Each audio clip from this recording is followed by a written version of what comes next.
Shutting off that work does not help the country. Is it about fighting anti-Semitism? Is it about chill speech and chill the way that people approach what they're teaching on campuses?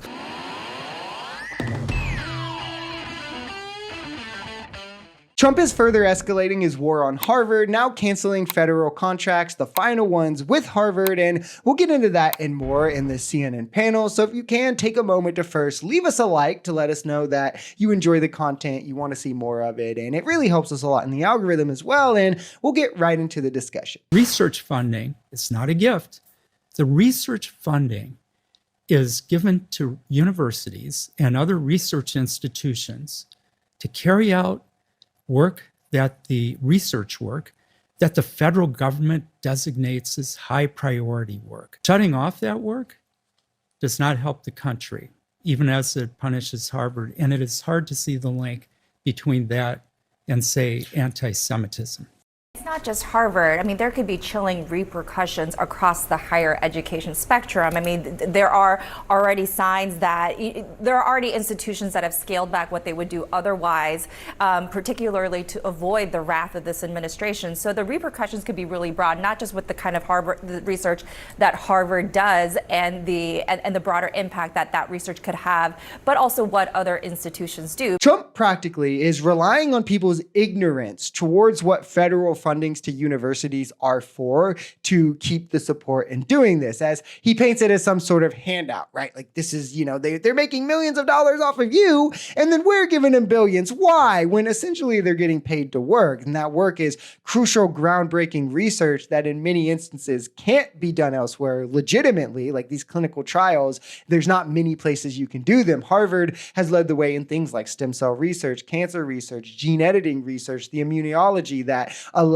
for mRNA vaccines like COVID comes out of Harvard Research Institutes from decades ago, of which we won't be getting going forward as Trump slashes this funding, all while also slashing NIH funding for some reason. It's just a full-on attack on intellectualism, science, and medical research. It comes at a moment where we've had a lot of different rationales expressed for what's going on here. Is it about fighting anti-Semitism? Is it about the ties between Harvard and the Chinese Communist Party, which came up last week? Is it about fighting woke DEI ideology on campuses? It's all of these things have been offered up by the Trump administration. And what is going on is the political fight that they're looking for, and in a broader way, trying to, I think you said, chill speech and chill the way that people approach what they're teaching on campuses, and in a way that models after what we've seen going on in Hungary with Viktor Orban and other places, where you have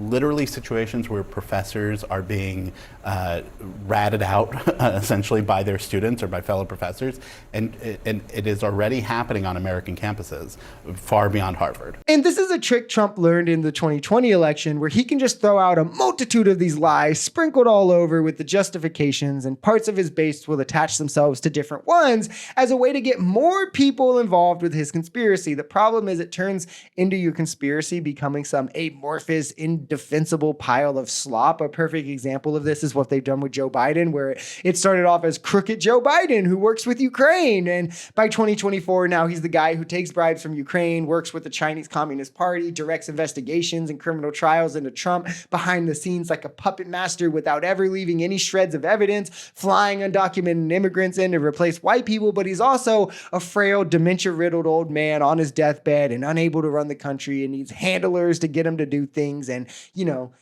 those aren't antithetical to each other either. Don't really think about it. Now it's happening with Harvard, where we're supposed to believe they're anti-Semitic, in bed with the Chinese Communist Party. It's funny how it's, the same things, right? But discriminating against conservatives and allowing unqualified black students and faculty, okay. This has massive implications. We're talking here about nearly 7,000 foreign students who attend Harvard University. And this was something that the Wall Street Journal and their editorial came out and talked about, calling this a, quote, short-sighted attack, because what you're doing here is the U.S. is competitive for many reasons, but one of them is because of its prestigious educational institutions and the fact that students come from all around the world to study in the United States, and they attract talent that way. And so this could hinder the United States on the global scale, and it could push these students to look elsewhere. Now, this action in particular allows these international students to go to other universities in the United States. But amid this uncertainty, who's to say that any of those students